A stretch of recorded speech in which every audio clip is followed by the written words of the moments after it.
Most people will never understand why you do it. And honestly, most people aren't even capable of it. But you've probably spent years thinking there was something wrong with you. Something a little too much, a little too strange, a little too lost in your own head. Maybe it happens when you're in the shower. Maybe it's on a long drive or right before you fall asleep. Suddenly, you're somewhere else. You're having a conversation that hasn't happened. You're living out a moment that may never come. You're the hero of a story no one else can see. And then reality pulls you back, and just for a second, just for a breath, you feel almost embarrassed, like you've been caught doing something you shouldn't. What if I told you that everything you just felt, that vivid, consuming, deeply private world inside your mind, isn't a flaw? What if I told you it's actually one of the rarest and most psychologically sophisticated traits a human being can possess? Today, we're going to talk about what it really means to live inside your imagination. And by the end of this, I think you're going to see yourself very differently. Let's start with number 1. You are not escaping reality. You are processing it. Here's what most people get wrong about imaginative daydreaming. They assume it's avoidance. They see someone drifting off into a mental scenario and they think, that person can't handle real life. But psychology shows something entirely different. Research on spontaneous thought and mental simulation suggests that when the brain constructs imagined scenarios, it is actually rehearsing. It's preparing. The mind uses fictional situations as a kind of emotional laboratory, a safe space to work through feelings, fears, and desires that haven't yet found a place in the waking world. Think about it this way. You imagine a difficult conversation with someone who hurt you. You play it out in your head, what you'd say, how they'd respond, how you'd feel. You do this not because you're obsessed or unhealthy, but because your mind is trying to understand something. It's trying to find resolution for something that still carries weight. That's not weakness. That's your nervous system doing some of the most sophisticated emotional work it's capable of. You are not running from your life. You are quietly, privately, deeply living through it. Number 2. Your imagination is a sign of unusually high emotional intelligence. People who frequently construct inner scenarios, whether they're fantastical, realistic, or somewhere in between, tend to share one striking characteristic. They feel things deeply, and not just their own feelings, the feelings of others too.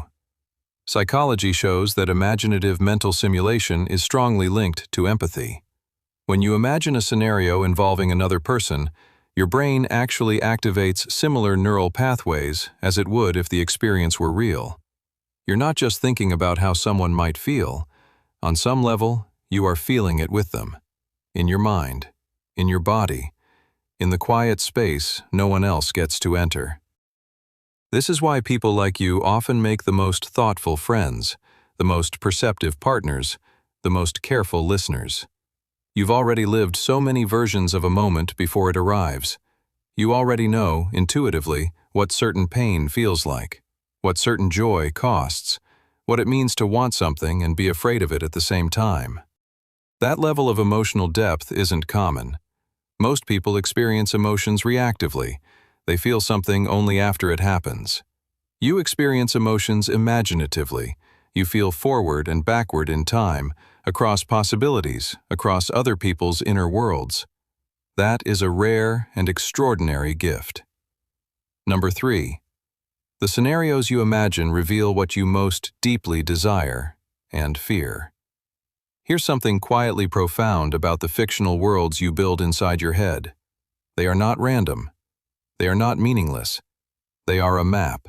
Every scenario you return to, every daydream you replay, every imaginary conversation you keep having, each one is pointing toward something real, something your conscious mind might not be ready to name yet, but something your inner world already knows.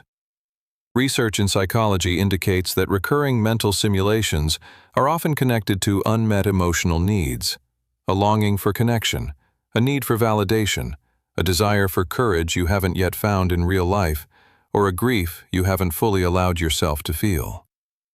Maybe you imagine being truly understood by someone. Maybe you imagine standing up for yourself in a moment where you stayed silent. Maybe you imagine a version of your life that feels more honest than the one you're currently living. These aren't fantasies to be dismissed. They are information. Your imagination is telling you something. It's showing you the shape of what matters most to you, dressed up in narrative form because that's how your mind communicates with itself. Pay attention to the stories you keep returning to. They are not distractions. They are directions. Number 4. You have a mind designed for creativity, problem-solving, and vision.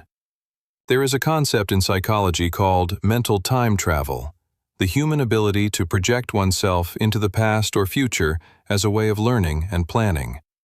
And while all humans possess some version of this ability, research suggests that people who engage in rich, detailed, imaginative scenarios do it with exceptional frequency and depth. What this means practically is that your mind is exceptionally well suited for creative thinking, for seeing possibilities others miss, for holding multiple versions of a situation in your head simultaneously and choosing the most meaningful path forward. Many of the most remarkable artists, writers, innovators, and leaders in human history were, by every psychological measure, people who lived significantly inside their own imaginations. People who were told they daydreamed too much. People who were called spacey, distracted, too sensitive, too lost in their own world.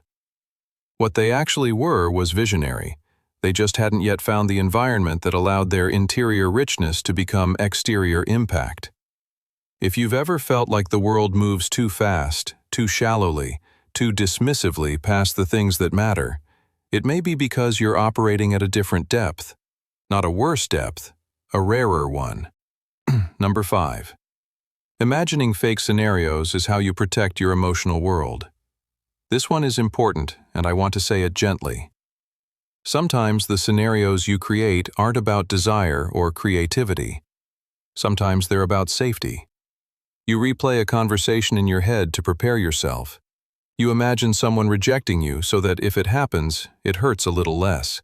You construct worst-case scenarios not because you're pessimistic, but because some part of you has learned that the world can be unpredictable, and your imagination became the place where you practiced surviving it. Psychology calls this anticipatory coping, and while it can sometimes tip into anxiety, at its core, it reflects a mind that is remarkably attuned to emotional risk. A mind that has learned to look ahead, to think carefully, to not be caught completely off guard by pain. If this resonates with you, I want you to hear this. The fact that you've been doing this, sometimes for years, sometimes since childhood, doesn't mean you're broken or afraid. It means you are a person who cares about your own emotional well-being. You've been trying to keep yourself safe in the most private, invisible way imaginable. That deserves compassion, not judgment. Number 6. Your inner world is not a substitute for your outer life. It is the source of it. Here is perhaps the most important reframe of everything we've talked about today. There is a version of this trait that becomes a hiding place, where the imaginary feels safer than the real, and the gap between the two grows wider and wider, where you begin to prefer the conversation in your head to the risk of having it out loud, where the life you imagine starts to feel more real than the life you're actually living. If you recognize yourself in that, you're not alone, and it doesn't make you weak. It makes you human, and it makes you someone who has learned to find beauty and meaning and connection in a place that can never reject you. But here's what psychology gently reminds us. The imagination is not meant to be the destination. It is meant to be the rehearsal. The richness of your inner world, all that sensitivity and depth and vision and longing, it is not meant to live only in your head. It is meant to come out, into your relationships, into your work, into the way you move through the world and touch other people's lives. The same mind that can construct entire worlds of emotion and meaning in the quiet spaces of your own consciousness, that mind, brought fully into contact with real life, is extraordinary. Not in spite of its depth, but because of it. You were never too much. You were never lost. You were building something. And the question now is simply, what will you do with it? Take a moment after this video ends. Don't scroll immediately. Sit with what you felt. Notice which part of this landed somewhere deep, because that landing place, that quiet recognition, is the part of you that already knows its own value. It's just been waiting for the right words. You are not someone who daydreams because you can't face reality. You are someone who feels reality so fully, in so many directions at once, that your mind had to build extra rooms just to hold it all. That is not a flaw. That is a rare, quiet, extraordinary kind of strength. If this video felt like it was written for you, if something here made you feel truly understood, please subscribe.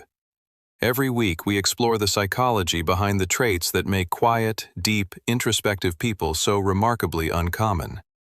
You deserve to understand yourself this clearly, all the time.